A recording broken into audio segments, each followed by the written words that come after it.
السلام علیکم ورحمۃ اللہ وبرکاتہ۔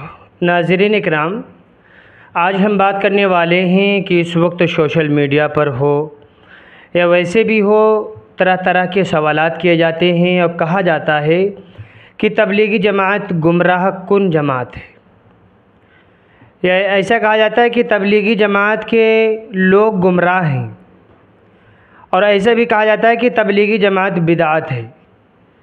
اس کی کیا حقیقت ہے، کیا سچائی ہے؟ ایک فتویٰ ہے، اس کو آپ بھی اپنے اسکرین پر دیکھ سکتے ہیں۔ اس فتوے کے متعلق آج ہم بات کریں گے اور حقیقت سے آگاہ کریں گے کہ تبلیغی جماعت میں جانا صحیح ہے یا نہیں ہے۔ پوری حقیقت اس ویڈیو میں ملاحظہ فرمائیں۔ اس میں لکھا ہے کہ ہمارے یہاں ایک صاحب ہیں جو کہتے ہیں کہ تبلیغی جماعت گمراہ ہے۔ ہم نے کہا کہ ایسا ہو سکتا ہے کہ کوئی شخص انفرادی طور پر کسی بدعملی کا شکار ہو گیا ہو، لیکن اس کی وجہ سے پوری جماعت کو گمراہ نہیں کہا جا سکتا ہے۔ ان کا کہنا ہے کہ تبلیغ سے لگے افراد بھی گمراہ ہیں اور اکابرین بھی۔ برائے مہربانی مدلل و مفصل جواب مرحمت فرمائے۔ یہ ایک صاحب نے سوال کیا تھا، اس کا جواب بھی دارالفتاء سے دیا گیا تھا، وہ جواب بھی آپ حضرات کی خدمت میں رکھا جا رہا ہے۔ جواب: واضح رہے کہ تبلیغی جماعت اہل سنت والجماعت اور علماء دیوبند ہی کی ایک جماعت ہے جو اخلاص اور جذبے کے ساتھ پوری دنیا میں اللہ کے دین کو پھیلانے میں کوشش کر رہے ہیں اور لوگوں کو اللہ تعالیٰ کی طرف بلاتے ہیں، اور اس کے لیے جو جماعت میں جاتے ہیں اس کے لیے اپنی جان، اپنا مال اور اپنا وقت صرف کرتے ہیں، اور ہمارے تمام اکابرین کی تائید انہیں حاصل ہے۔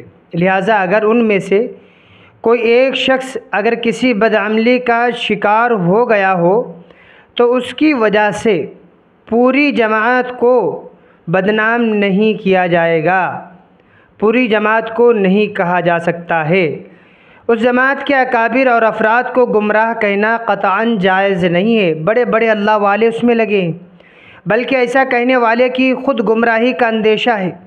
لہٰذا مذکورہ شخص کو چاہیے کہ وہ اپنے اس عمل سے باز آ جائے، اہل حق کی پوری جماعت کو گمراہ نہ قرار دے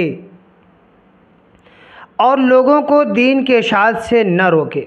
ناظرین اکرام، یہ ایسا کیوں کہا جاتا ہے؟ بات سمجھ میں نہیں آ رہی۔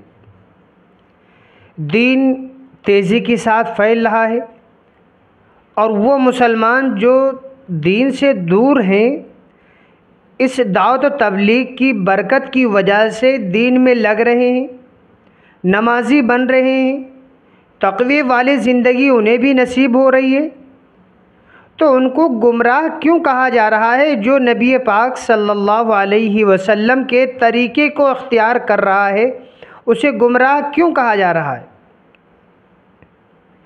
یہ دعوت و تبلیغ سے ہی بغض، عداوت، حسد ہے کیا؟ یہ دعوت و تبلیغ کا کام ایسا ہے کہ اس وقت کے جتنے بڑے بڑے اکابر ہیں ان تمام اکابروں کی بس یہی ایک فکر ہے، کوشش ہے کہ اس دعوت و تبلیغ بڑوں کے نہج و طریقے پہ کیا جائے۔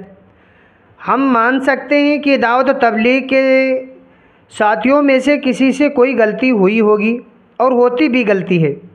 جب انسان کام کو کرتا ہے تو اس سے کام بگڑتا بھی ہے، تو کچھ غلطی کوتاہی کسی سے ہوئی ہوگی، تو ایک کی غلطی کی وجہ سے پوری جماعت کو بدنام نہ کیا جائے۔